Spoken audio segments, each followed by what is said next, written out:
story getting a lot of attention now. I want to take you down to the Tar Heel State, North Carolina Senate Committee passing a bill that bans males from female sports. And our next guest has quite a story. She's a high school girls volleyball player. She's been urging lawmakers to take action after she suffered a concussion and a neck injury back in September from a transgender player spiking the ball during a volleyball game. I could go on and on about how this incident has affected my life, but I'm not here for that because I'm not here for me. Allowing biological males to compete against biological females is dangerous. I want to bring in Peyton McNabb, the woman you see there on screen and here in person. Welcome to New York. Thank you. You're from Murphy, North Carolina. We've been waiting for you. Yeah, you're in the far western part of the state. First time on an airplane. First time to New York City. You're living life. Back on the 1st of September, I've seen the video. You took a shot. It's hard for me to watch. Yeah. What do you remember from that?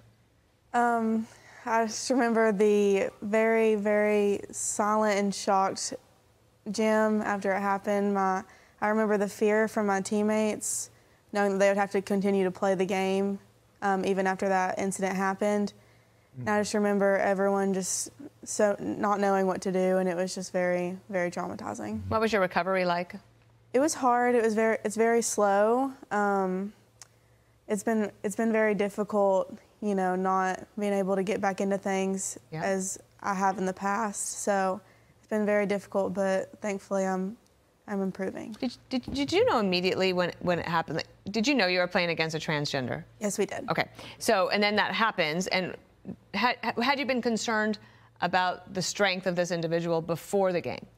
Yes. Okay. Very much so. But we couldn't just refuse the game since it was a conference game, so we had to continue to play them, even though none of us wanted to. So it was definitely. So during warm-ups, right? You're checking out the other team. They're on the other side of the court. What did you see, and what did you think of that player's performance? It was obviously a lot different than what we've been seeing the rest of the season or the rest of the years I've been playing. I was very used to it, though, at that point, because he's the same age as me, so we played together all 4 years against them. But I just remember seeing how, like, the fear, and especially our younger players on the team who've never played against them before. Wow. So just seeing how scared they were, it was really heartbreaking. Did you hear from that individual afterwards?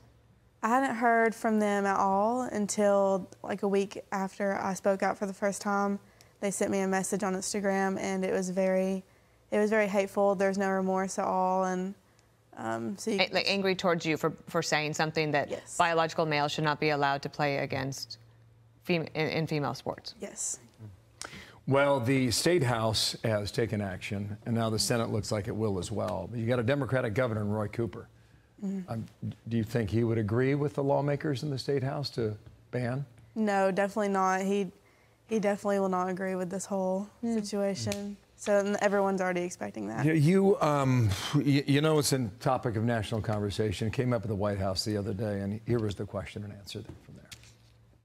What would the president say to parents out there who have daughters, let's say from high school, for example, who are worried that their daughter may have to compete against a male and worry about their daughter's safety? That is a dangerous thing to say, that essentially transgender kids we're talking about are dangerous.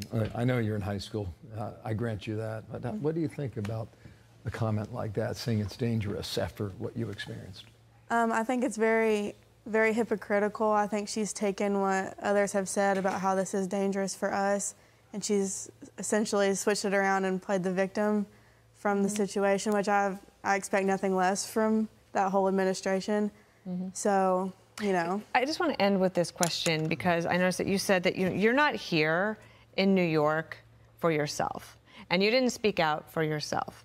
Tell us why you are doing this. Why does this matter to you? So I'm doing this because I don't want anyone else to have to ever go through what I went through.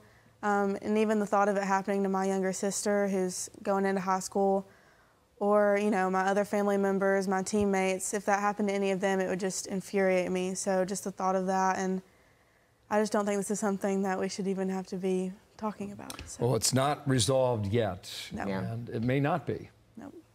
But you're a part of the an attempt at a solution. And Peyton, we thank you for being here, and we thank your dad for being here too. Happy Father's Day to you, sir. All right. Pops is over in the corner over there. All right. Thank you.